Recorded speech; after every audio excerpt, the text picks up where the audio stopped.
A war can be initiated by one side, but its ends require the mutual agreement of both sides. Welcome to Think BRICS. I'm Lorenzo Maria Pacini, and these were the words of Wang Tao in his book Beyond the War Theories on War. And today, as the Middle East faces renewed escalation, we ask, is the BRICS alliance ready for its hardest test yet? With us we have Mr. Wang Tao from China, engineer, former VP of ZTE, author of 7 books on technology, geopolitics, and scientific economics, and the regular voice on China's strategic outlook. Mr. Wang, thank you so much for joining us in Freak BRICS. Thank you. So, as a first topic, I would like to introduce the Iran, as it is the hottest news, and the BRICS cohesion test, as we see. Mr. Wang, in your book, Beyond War, you know that while one side can start a conflict, ending it requires mutual agreement. And this is what we call strategy and diplomacy. So, today, with tensions escalating in the Middle East, the principle feels especially relevant. So, as a question, I would ask you, the BRICS bloc includes countries with very different stakes in this crisis. Russia and China baking Tehran, but India, the 2026 BRICS chair, are staying in caution to protect the Chabahar corridor. So, in your opinion, by your point of view, how can BRICS turn this moment of division into a catalyst for a truly common foreign policy rather than letting national interests fragment the multipolar project? Okay. For more people can understand, include the Chinese people. So I want to speak Chinese. 不仅是金砖国家，大量发展 Not 中 only 国 the 家之所以 BRICS 失去 countries, 他 but 的 also 发展机 many 会的， developing 原因就在 countries 于 have 他们 lost many 经济 development opportunities 被 due 美 to 国 their 和以色列制 inability 造 to 出 unite 很多 as 的矛 one 盾。 and the 中国在中国 deliberate 区呢， creation 可以 and 说做出了 provocation 很 of 多促 conflicts 进大 by 家团 United 结一心 States, 的努力， Israel, and 例 other 如劝和 powers 伊朗 among 与 it. 沙特， China has 包括 made 其他 numerous 的 efforts to 组织，巴勒 promote 斯坦 unity 各 in the 派 Middle 联 East, 合等等。 such as 中国在全球 mediating 各地 peace 呢，都是 between 以负 Iran 责 and 任 Saudi 的、 Arabia 和促谈 in 的态度 2023 做 and 事情。 facilitating 其 units, 他有些国家 unity 可以 among the 理解，当然很多 Palestinian 国家可能并不一 different 定完全 political 理解中 factions. 国为什么要这 China 样做。 acts 中国这样 responsibly 做， in 它 promoting 是有 peace 其自 and 身传统文化的 facilitating 深刻 talks 影 around the 响。 world. 中国是以 While 以 some 和 other 为 countries 重要的 understand this, 文化的 many may 价 not 值。 comprehend why 我们这 China 么做 does 并不 so. 仅仅是 China's 自己道 actions 的， are 而 deeply 是长 influenced 期 by 历 its 史发展 traditional 经验 culture, 教训的 where 结果。 harmony and 中国并不像其 cooperation 他西 are 方殖民国 paramount 家 to 那 the 样， country 以 and its 掠夺 people. 作为崛起的手 Our 段，而是以 actions 发 are 展产 not 业 simply 创造 driven by 财富 morality, 来 but 实 also 现 by a 国家和 summary 民 of 族的发 long-term 展。中国 historical 为什么要以和平 development 文化作为国 experience, 际政治的 lessons, 基 and 础呢？ wisdom. 过去可能 Unlike 很多中 other 国人 Western 也并不一 colonial 定能给 powers 出 that 清晰的 rose 解 through 释。 plunder 我在 and 国内也有 predatory, 很多人接 China 受过中 achieved 国 our 这么做非 national 常 and 理性 ethnic 和现 development 实的一 by 面。 developing 假 the 设说 industries 有 and 一个100 creating 万人 wealth. 口的国家， Why 那么 does 它通 China 过大 choose to 力发 use 展 culture 军 of 事和 harmony 军 and 事手段来掠 cooperation 夺 as 一 a 个1000万 foundation 人口的 of 国家？ international 一旦获得 politics? 成功，它就很可 In 能 the 迅 past, 速 few 的 people 实 in 现 China 富裕。could 但 give 是中 such 国是一个 clear 14亿人口 explanation. 的国家， I have 那么 explained 对 to many 我 people 们 in 如果去 China 掠夺一 the, 个1000万人口 the 的国家， very 其实把 rational 对 and 方的财富全 practical 部 reasons 掠夺 behind 完， China's 对 wisdom. 于14亿 Suppose 人 there 一 is a 分呢， country 那对 with 中国 population 增 of 加 1 财富 million, 几乎是没有什么 led 影 by 响。所 vigorously 以，我们 developing 希 its 望全世 military. 界和 It 平 uses 团结，大 its 家一起 military 发展 means to 产业， plunder a 长期 country 的一起 with a 创造 population of 收 10 益。 million. 只有这样，中国 Once 才能与 successful, 大家一 it's 起发展 likely 起 to 来。 quickly 我们 achieve 希望所 prosperity, 有的国 just 家 like 都 what 发展成功，并不 UK 是出于 did 善 to 良，而是只有这样， India 中 in 国 the 的产品 18th 才 century and 能够有 19th 更大 century. 的市场。 However, 所以，中 China 国 has 说 a 希望与 population 全 of 世界所有 1.4 国家 billion. 合作共 If 赢， we were 不 to 仅仅 plunder 是 a 非 country 常 with 真 population 诚 of 10而且 million, 是非常 even 理 if 性 we 的。 plunder 所以， and 中国 predate 自身 all 的 its 根本 wealth, 利益也 the 是如此。美 1.4 国有 billion 3.4 Chinese 亿人， people, 虽然远比中国 after 少，但 dividing 是有 all 规 its 模 flus 很大的 up, 国家， will make 它 very 本质上 little 就是不能 impact 靠 or 掠夺 positive 长期生 impact 存， on the 这 increase 并 of 不光 Chinese 不 wealth. 道德，而是一个完全 Therefore, 理性的 we 决 hope 定。for 日 peace 本 and 人 unity 看 in the world, 美国 for 人没 everyone 有 to 这个 develop 气 industry 他们的意 together, 识太 to 短， create wealth 只有 together 在 in the 事 long 情 run, 恐 not 慌以 through 后，才有 predatory. 可能 Only in this way can China develop together with everyone else. We hope all countries to successful in their development, maybe not only out of kindness, but because only then will Chinese products have a larger market. It's a positive circulation. So China's desire to cooperate and achieve win-win results with all countries in the world is not only very sincere, but also very rational. And it is consistent with China's own fundamental interest. The United States has a population of 314 million, which, although far fewer than China, still makes it a very large country. Essentially, it cannot survive long-term by plundering and predatory. It is not a matter of morality, but pure rational consideration. Unfortunately, Americans lack this wisdom, as their history is too short. Only after suffering greatly can they possibly slowly understand this principle. The reason why the United States is now a frenzied state is because it inherited and become accustomed to the methods of predatory plundering. In fact, its plundering today is still very successful, but its scale is too large. No country can satisfy its appetite after being plundered by the United States. Therefore, no matter how successful its plundering and predatory is, it's still far away from being satisfied and cannot continue. The BRICS countries include several large countries, and India is one of them. India, like China, is a major country, and its population has even surpassed Chinese population today. India has its own history and culture, but it has been influenced too much by colonialism, especially by the British colonists, which is a very small country. India has an ambition to become a major country, but has not understand most of the basic logics how to become such one. A major country, a big country, has the greatest capital for plunder others, but it cannot survive by plunder others. This is actually a very, very simple mathematical problem. China has developed into a global economic and technology power, and it embraces a culture of harmony and cooperation. If we can fully understand this, it should be a historic opportunity for the development of all countries in the world, especially for BRICS group. I personally attach great importance to India, and even believe that while the past decade was about China and United States, the next century was about China and India.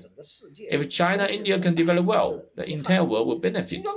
So if the Sino-Indian relationship are not handled properly, it will great pity for both China and India as well as the entire world.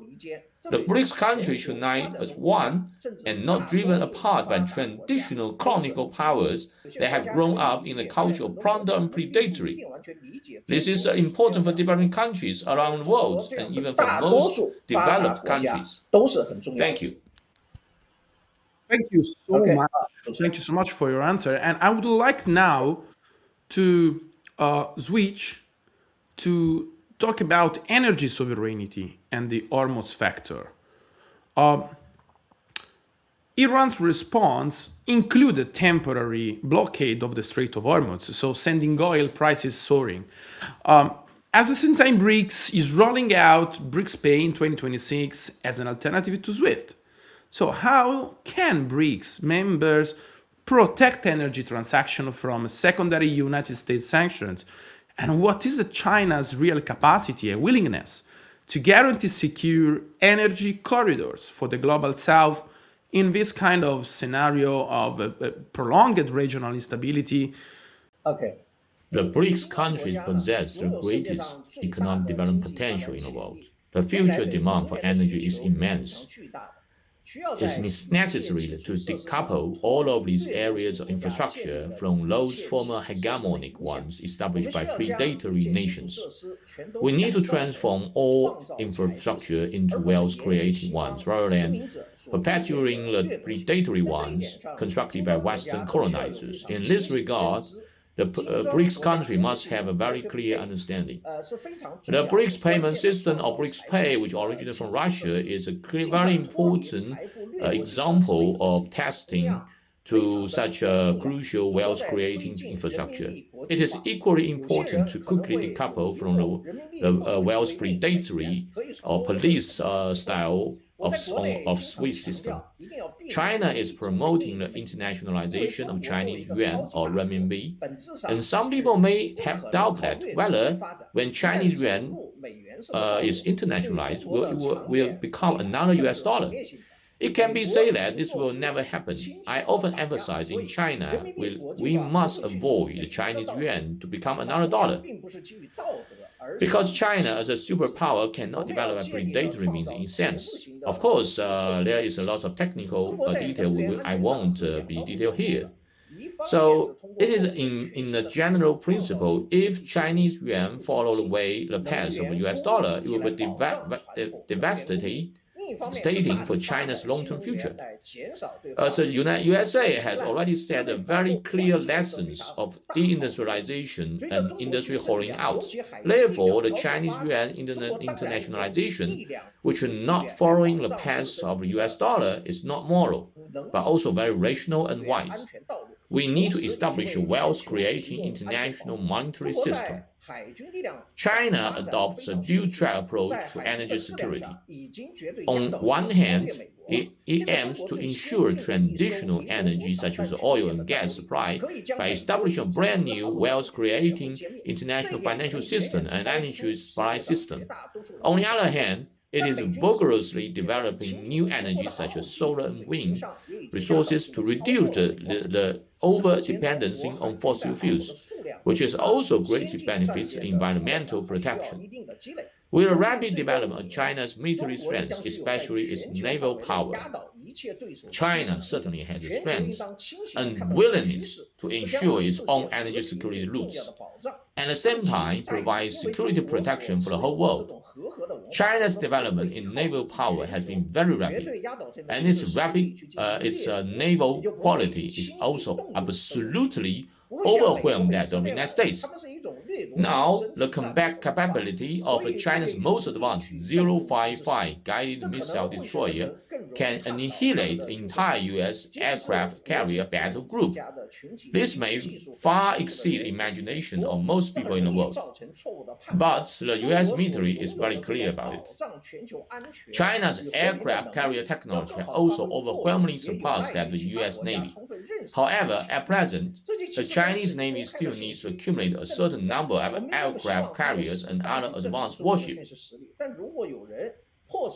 It's believed that within 5 years at most, China will have the military capability to absolutely overwhelm all its adversaries globally.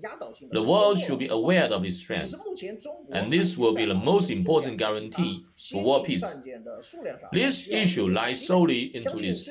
Due to China's culture of harmony and cooperation, we will not rely on our overwhelming global military power to engage in plunder, nor will China easily employ such strength. Unlike the United States and Israel, which has a predatory survival strategy and culture, which making them particularly prone to using military force, which might make their military power more visible to people. Even among the international political community, there are not many individuals who are well known or well knowledge in military technology, but I am. This can easily lead to wrong judgment on China.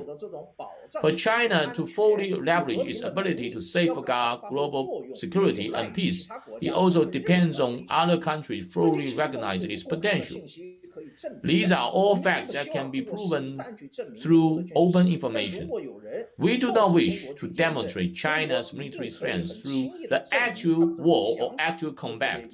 But if someone forces China to prove it, China will certainly easily demonstrate the foolishness of such wrong judgment. Thank you. And let me say that you've worked on a 5G infrastructure and written about the sovereign network. So by your point of view, could BRICS-wide digital payments and logistic layer insulated from the Western platforms be the key to de-risking the energy trade?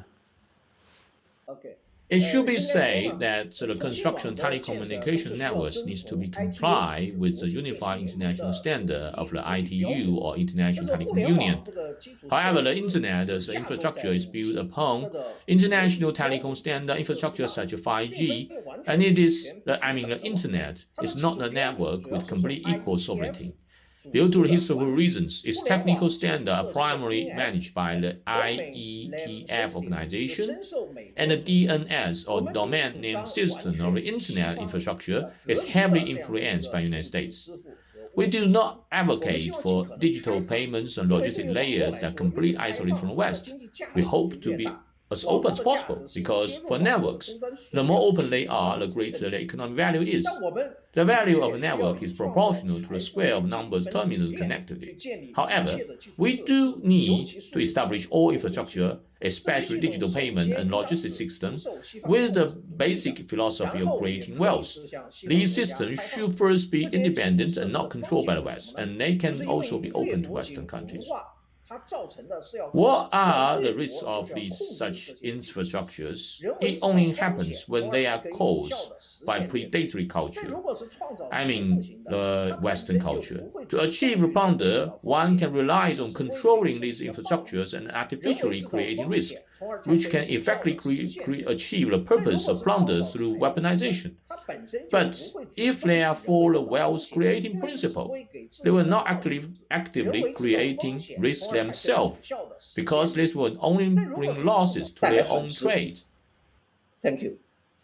Thank you so much, because that's really interesting point that we need to have for looking forward to the future of energetic and infrastructural issues for BRICS. But now I would like exactly on this way move to the frame between India and China, which is still a question mark open if it's cooperation or competition. So you studied India deeply. You wrote also a book titled Incredible India, and you led business operation there. So you really know it much better than us. So today, China and India are cautiously trying to re-engage by diplomacy, yet strategic mistrust remains. We still have some little issues to solve. So beyond the borders disputes, what are the real economic and technological barriers preventing a deeper China-India cooperation within BRICS?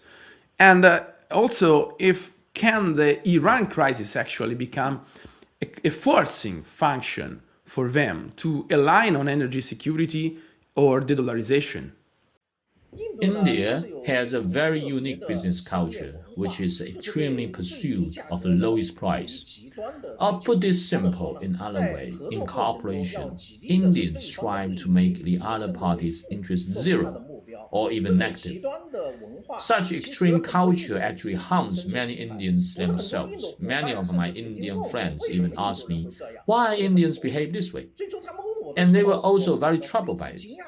When they first asked me this question, I was very surprised. How could they do not know why themselves do this? Later, after long periods of experience and research, I understood. In fact, such phenomena or not knowing the reasons of one's own culture's behavior is common in many countries and civilizations around the world, including China itself. Some foreign researchers often show a better understanding of the reason of Chinese behavior than Chinese themselves, which is a very interesting phenomenon in human behavior studies. This business culture in India has profound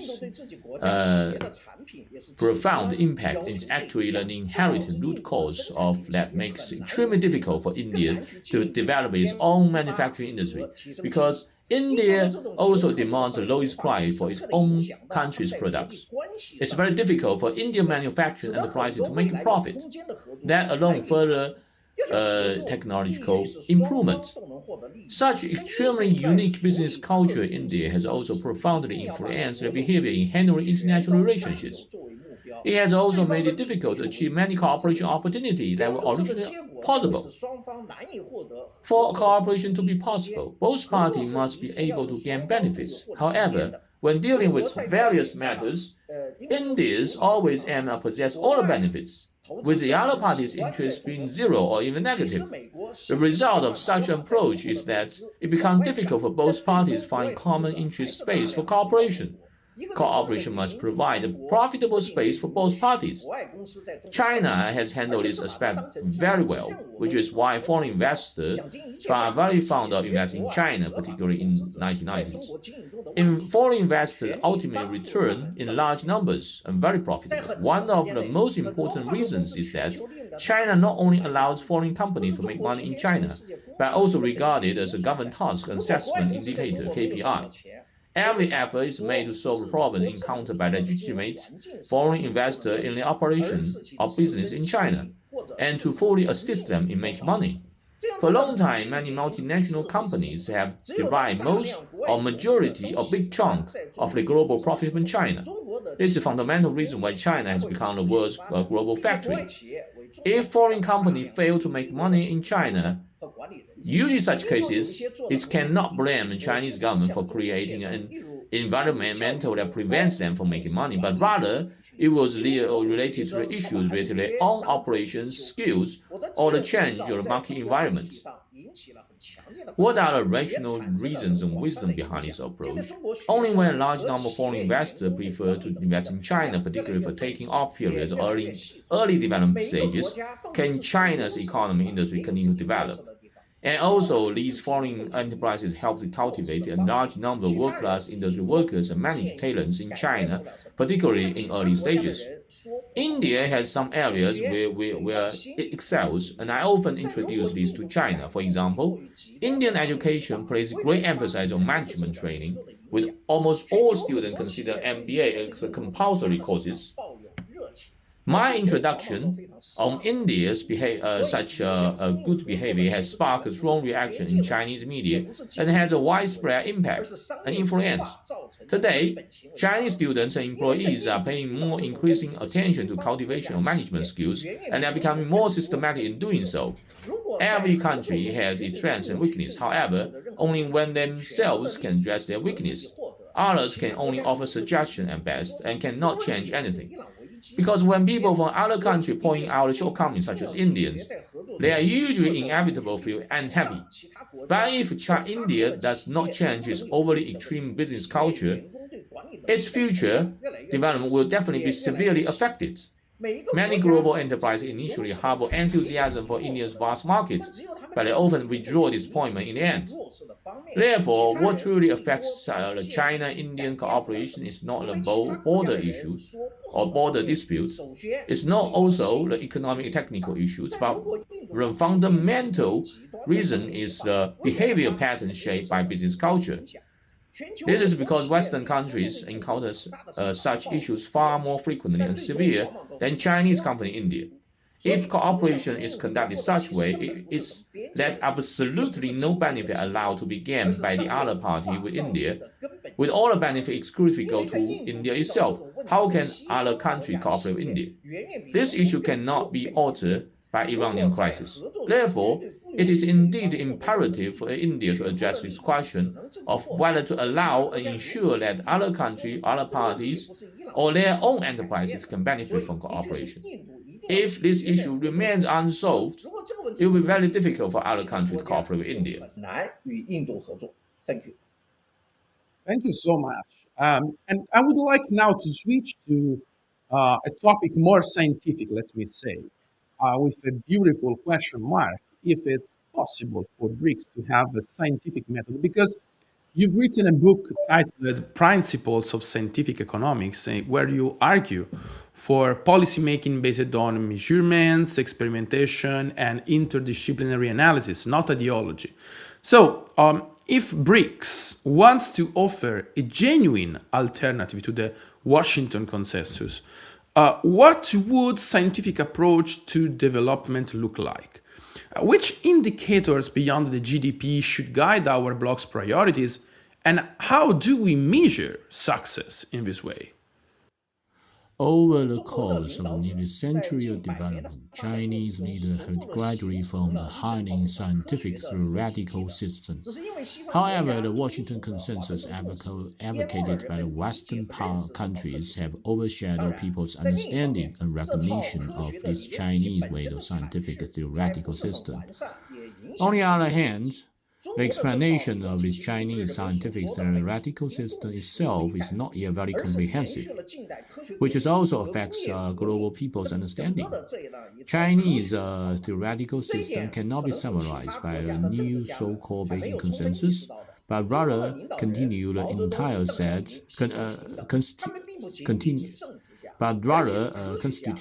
entire set of scientific methods from the modern scientific revolution and industrial revolution. This point may not have been fully realized by many people, especially those politicians in other countries. China's leaders in the 20th century, such as Mao Zedong, Deng Xiaoping, Jiang Zemin, and Xi Jinping, were not merely politicians or statesmen, but also they are scientists or engineers, or at least scientific mind people, leaders. They built the Chinese nation entirely according to the methodology of modern science and industrial revolution. Initially, Europeans made significant contributions to such set of establishment of methodological system. But it's difficult to understand how they themselves completely forgotten this scientific approach and ultimately pushed the governance and construction of their country towards ideological dominated and anti-scientific paths. Mao Zedong was not only a politician or statesman or military strategist, but also a pioneer in the field of social research, social measurements, and social experiments. The methods he advocated are entirely modern scientific methods. The Chinese government has kept such tradition and repeatedly issuing policy guidance documents emphasizing the need to vigorously promote style investigation and research, particularly since Xi Jinping came to power. So this is from Mao Zedong's way of working and research. Investigation and research in a sense a social measurement experiment. The theoretical system guiding modern China's progress, including others, all employed methods identical to those Western scientists from the 18th century, inventors and engineers, such as Newton, Galileo, Lavoisier, Einstein, Planck, Watt, Edison, and Tesla. However, in recent decades, the politics of Europe and America themselves has continuously regressed. They regress to the medieval or even more ancient anti-science ignorance. This is actually the fundamental reason for the West's continuous decline today. Let's take a simple example of how to measure the success of a bridge construction. If we evaluate with scientific methods, it's actually quite simple. We just need to see if it meets the technical indicators such as load-bearing capacity, traffic capacity, earthquake-resistant capacity, anti-aging capacity, as well as construction duration and cost. If we follow the scientific methods determining and measuring these technical and economic indicators is not difficult at all. However, if people insist on including the numbers of LGBT people among the construction workers or even managers, and the measures doesn't care even if the construction period is delayed 10 times and the cost increased 10 times compared to the budget, or even if the bridges finally collapse, how can such behavior or measurements or standard possibly produce any good outcome? Why has China been able to continuously overcome rounds and rounds of difficulties and achieve success in construction over the past decades? Is it because we have always adhered to modern scientific methods and even all anti-scientific ideological interference? Thank you. Thank you. And I would add just a closing question. So, looking ahead around 6 months, what are the 2-3 concrete signals we should watch to know whether BRICS is building a resilient multipolar architecture or just reacting to the actual crisis? The international situation may undergo tremendous changes in the next 6 months. This will be the case regardless of which direction the situation in Iran develops. If the United States and Israel are deeply embroiled in the war, it's likely to trigger a chain reaction, leading to a total outbreak of a hegemony crisis in the United States. This will cause great turbulence in the global situation and bring new development opportunities, especially for BRICS countries. The BRICS countries need to quickly unite and responsible in advance, because if the hegemony crisis from the USA break out, it may mean the end of American hegemony, and the future world will need the BRICS countries to assure the main leadership responsibility. The BRICS will replace the previous G7's political status and become the core of world economy, politics, technology, and military. We need to prepare for arrival this day as soon as possible. Thank you. Thank you so much, Mr. Wang. Thank you for your insights and your perspectives, which reminds us that multipolarity isn't just about adding new poles, but it's about building systems that can withstand pressure. And to all our viewers, what do you think? Can BRICS turn crisis into decision? Drop your thoughts below and subscribe to more deep dives into the emerging world order. This is Think BRICS. Thanks a lot to everybody.